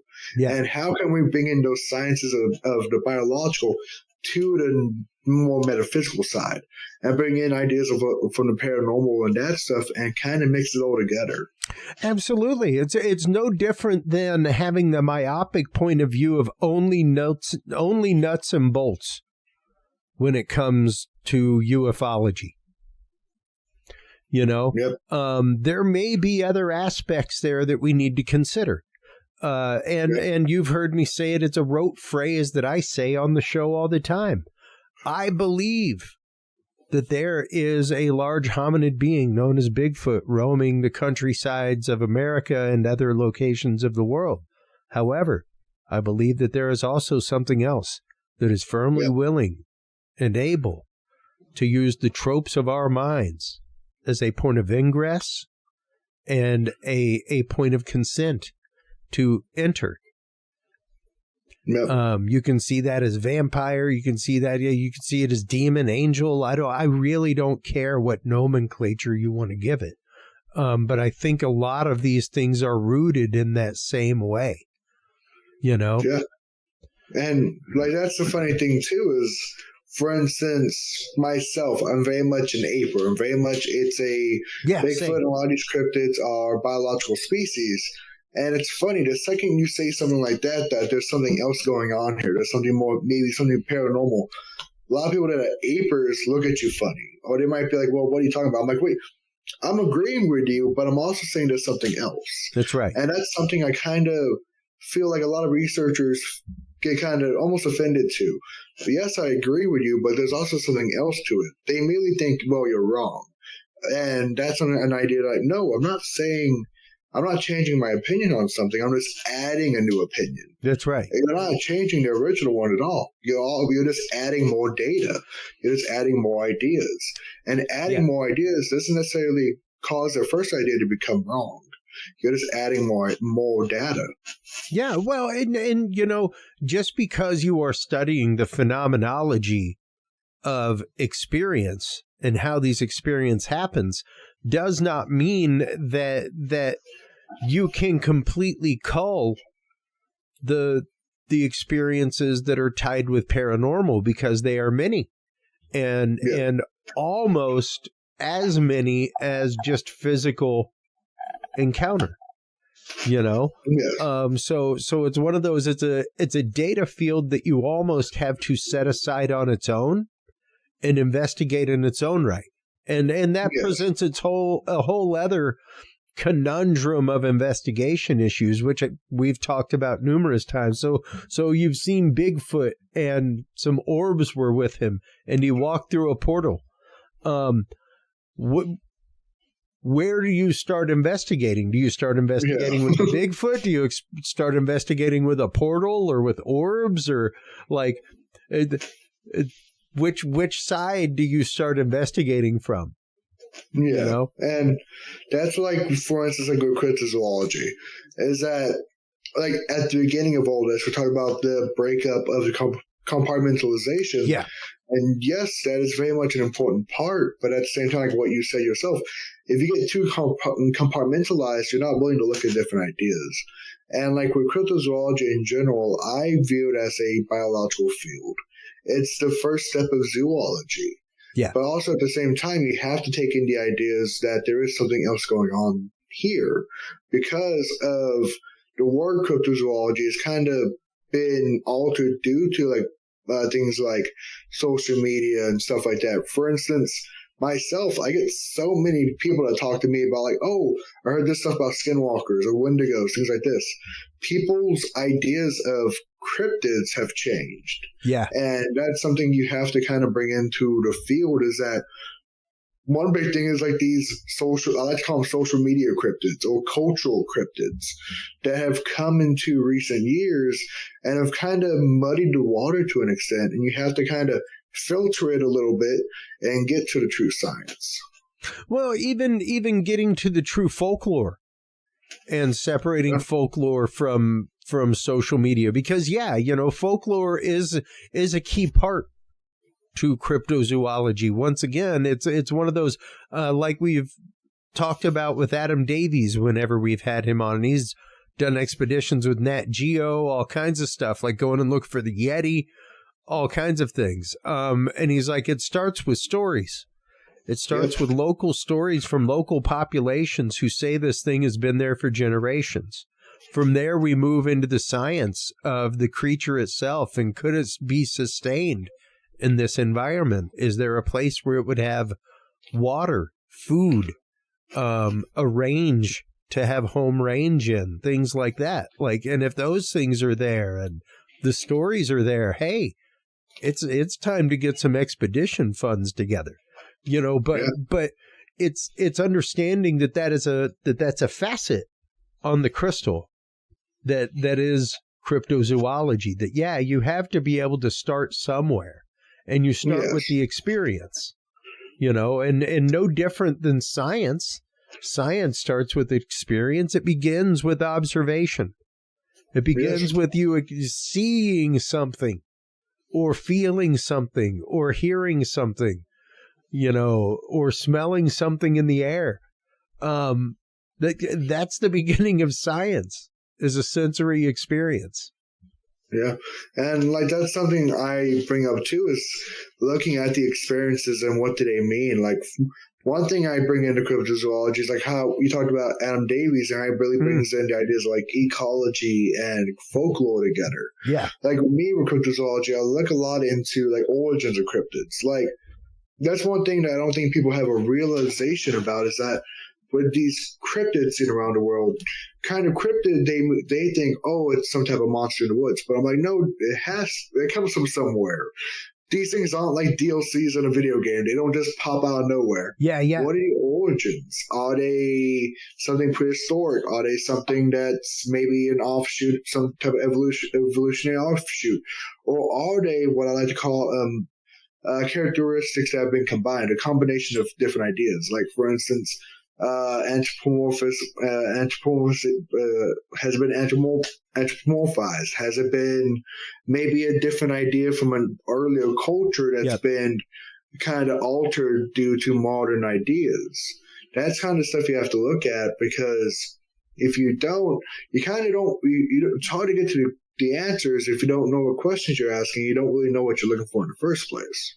Yeah, precisely. And it's interesting. A prime example of all these things that we're talking about, and the crossover between traditional and modern would be Wendigo.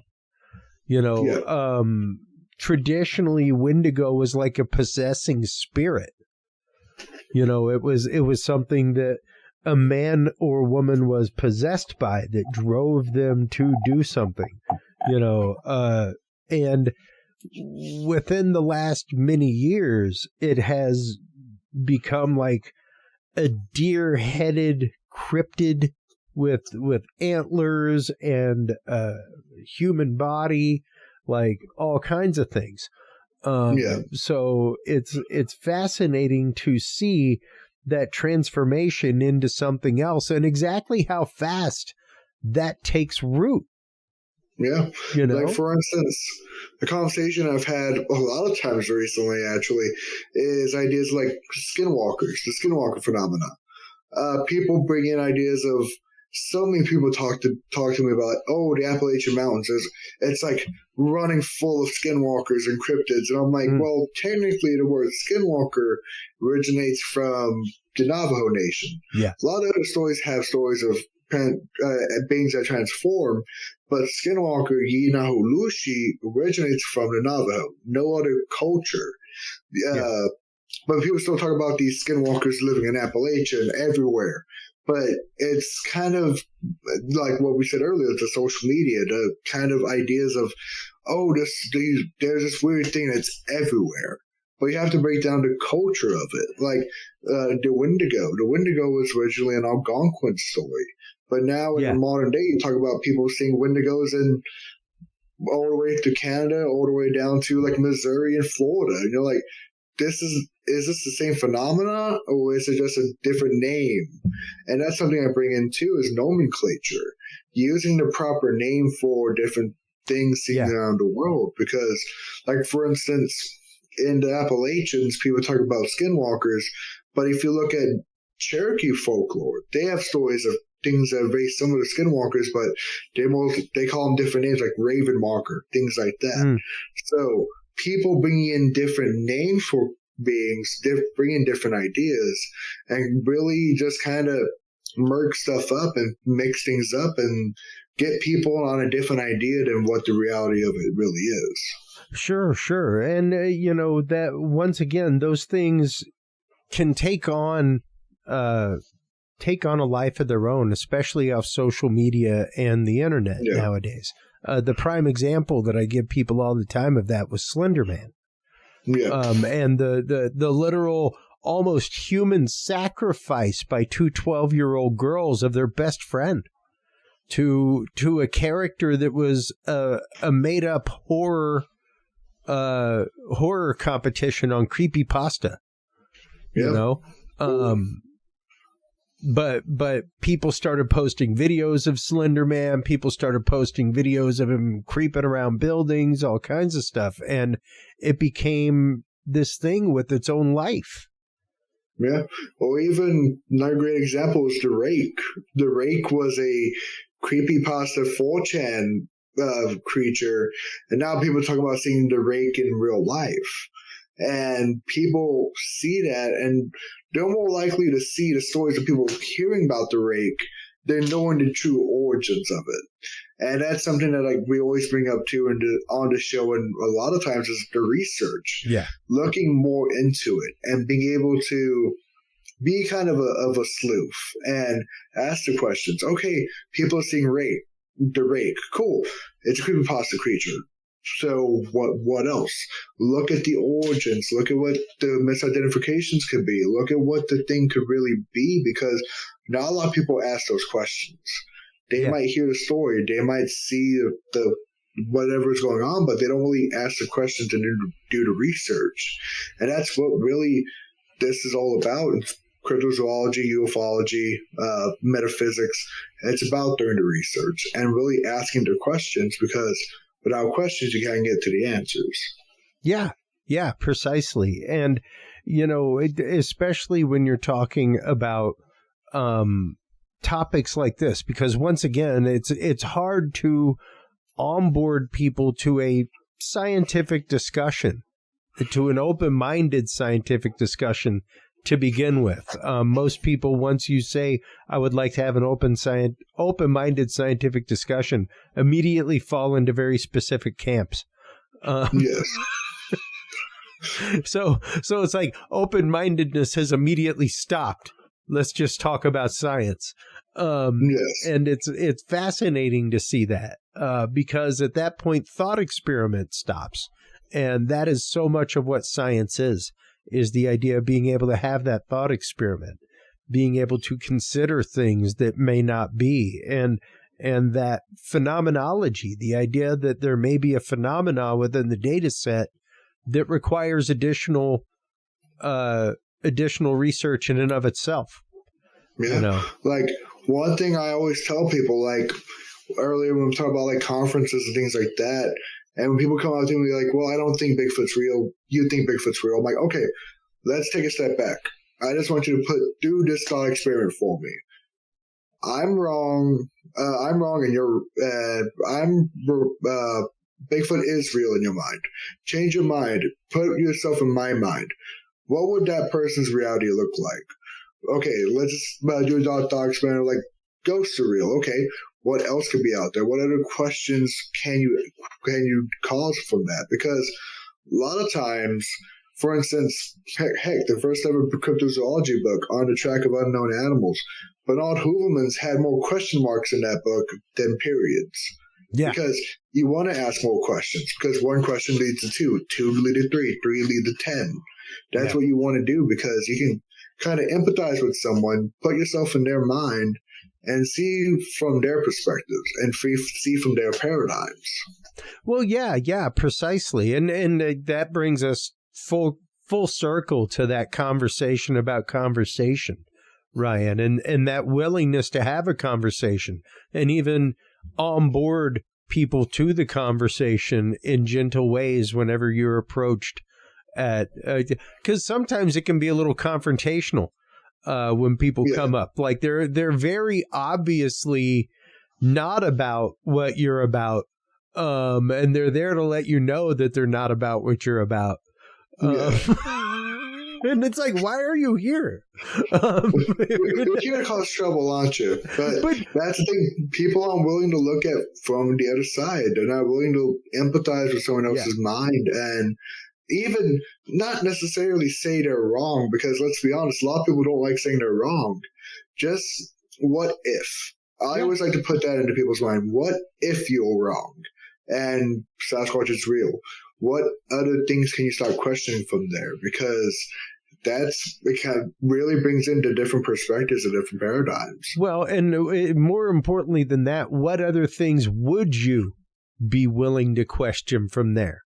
Yeah. Not what other things can you, but if you're wrong about that, what other things would you be willing to entertain that you might be wrong about?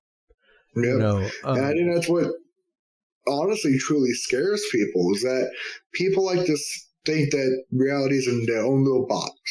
Yeah. This is what they know.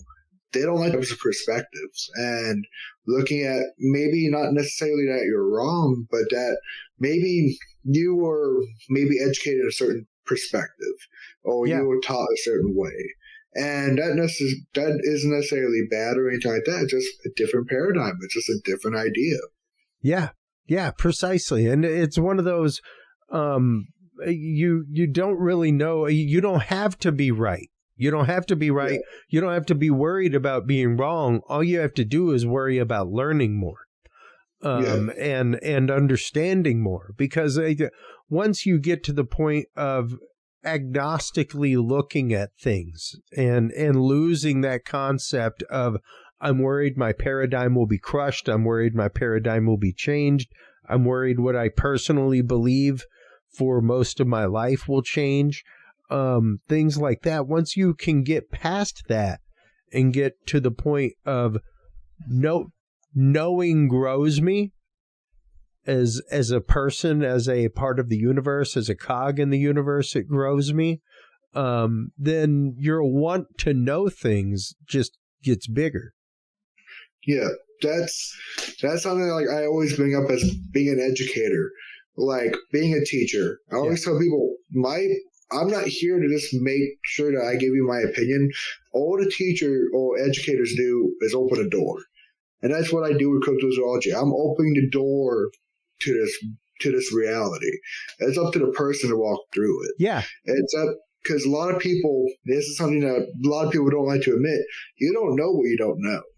There's so much stuff out there that you can learn about, but a lot of people, we just don't know about it. Like, for instance, with cryptozoology, how can you know about all this research if you've never looked into it, if you never asked those questions? Because there's so much knowledge out there, but you don't know what you don't know. Yeah. Yeah. And you also don't know what you aren't willing to investigate. Yeah. You know? And that's just it. A lot of these things, and I think a lot of the misconceptions that people have in all of these fields, Ryan, is an unwillingness to investigate. Not even necessarily a disinterest, but a sad unwillingness. You know, to like it doesn't affect me. It doesn't matter. And I guess to a big extent, you know, like, hey, do I have groceries this week? Things like that. No, it doesn't matter. You know? But if you're looking at these things in a research aspect, if you're looking at these things in the aspect of, why does somebody research these things? Do these things actively exist? Then yes, I think it's an important conversation to have. Yeah. So before we let you go, we've got you for another few minutes. What can people do, I guess, to begin that search for more information when it comes to cryptozoology, Ryan? What can they do to begin to expand their knowledge of other fields that are related? What other fields can they begin looking into? Things like that. Okay. What I usually suggest people is a quick internet search or quick search through cable channels. Look at local things. Like, for instance, here in San Antonio, I got lucky enough that in San Antonio at the time lived Ken Gerhard. Don't tell Ken I said it's gonna make his hat a little bit too big. One of the greatest cryptozoologists of all time. Absolutely. And reach out to local researchers. Reach out to local groups. Things like, heck, sometimes things like Reddit and 4chan come in handy, or looking at a Facebook page and looking at local events coming up and saying, okay, there's an event coming up about UFOs. I've never researched UFOs. Let's go and talk to the people. And don't come in with a preconceived notion. That's what I always tell people. Because I'll be honest, one time I went to a big UFO con, and I'm like, I want to make the jokes about 10 tinfoil hats, but sure, you can't do that, because if you come in with a preconceived notion, you're already coming in with a certain paradigm. Come in with an open mind. Come in with questions. Come in, like, I tell people, like, have a little notepad and have a little questions you already have written up, because if you have that, okay, let me go to people that have booths. Let me go to people that have books and have written about this. Yeah. And say, okay, what's this, and get to those questions and have conversations with people. And go to places that you would never expect to go. Go to events that you're like, okay, I've never been into Bigfoot. Let's go to the Texas Bigfoot Conference, things like that. Do stuff that is kind of out of your wheelhouse. Do stuff that might make you a little uncomfortable, because that's what brings in these different ideas and brings in new minds into this field. Because cryptozoology and just paranormal research in general is it's a small field. It's not a lot of people doing this. And with more minds on it, more eyes on it, it brings out more ideas, because it's only through more people and more minds can this really grow. And can people really be educated on this? Yeah. Yeah, no, that is absolutely well said, Ryan. The more eyes we can get on these fields, the faster this research can be done, and the better this research can be done. That's just it, you know, and especially that understanding of cooperation when it comes to those things, that understanding of building communities, of of research, that kind of stuff. It's so important right now, as so many of these things are starting to have eyes turned toward them. Everything from psychic phenomena right now because of quantum entanglement to UFO, UAP, all kinds of things, and now cryptozoology in many ways.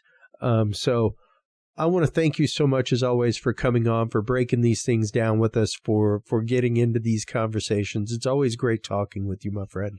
Of course, I appreciate it, Chris. You bet. Before we let you go, let everybody know where they can go to find copies of your books, all that kind of good stuff, Ryan. Of course. Well, simply on, if you look up Amazon, Barnes & Noble, things like that, I have 3 books out. My first one, Cryptozoological. It's very much a book kind of based on stuff like this. It's a conversation on educating people on the cryptid scene, from Bigfoot all the way to Loch Ness Monster to Gugwe to all types of stuff. I have 2 other books out, Sasquatch, A Prehistory, and Beyond Bigfoot. These are all about educating people on this field. And you can find those on Amazon, Barnes & Noble as well. If you look up my name, Rod Nichols, Cryptozoologist, you can find a link to my books there. I'm just here to pretty much educate people on this and bring in different ideas, because that's what this is all about. Absolutely, that is what all this is about, Ryan. So thank you, as always, for the conversation, for the candid conversation about these topics. Hold the line real quick while we close things out with the audience. All right, my friend? Of course. All right. While you are online, everybody, finding your copies of Ryan Edwards' books, Cryptids of the World, and others at Amazon, you can also stop on by Curious Realm. CuriousRealm.com/store is where you can also find all of Ryan's books, everybody. That's also where you can find your link to the field observation and encounter log if you are an investigator in the world of paranormal, esoteric, UFO, UAP, cryptozoology. This is your pocket-size field log to be able to write down your observations in the field with scientific data next to them whenever they happen to you in the field, so that you are ready to shake hands with science come the day that you need to do so. Thank you so much, as always, everybody, for your open hearts, your open minds. Without those, the conversation does not happen. And without the conversation, humanity does not march forward. So remember, take care of yourselves, take care of each other, and stay curious. We'll talk to you soon. Bye-bye. Thank you for tuning into this episode of The Curious Realm. Stay tuned for more guests, forbidden topics, and hidden truths. Follow us on social media by searching Curious Realm. To download the official Curious Realm app and view the Knowledge Vault, or become a sponsor of Curious Realm, visit our website at curiousrealm.com. Curious Realm is available on your favorite podcast and video services, curiousrealm.com, as well as KGRA Radio, APR TV, and the official Curious Realm app for Roku devices. Curious Realm is a proud member of the Ground Zero Media family of podcasts. For more shows and members-only content, visit groundzeroplus.com today. Thanks for listening. Stay curious, and remember, the other side is always watching.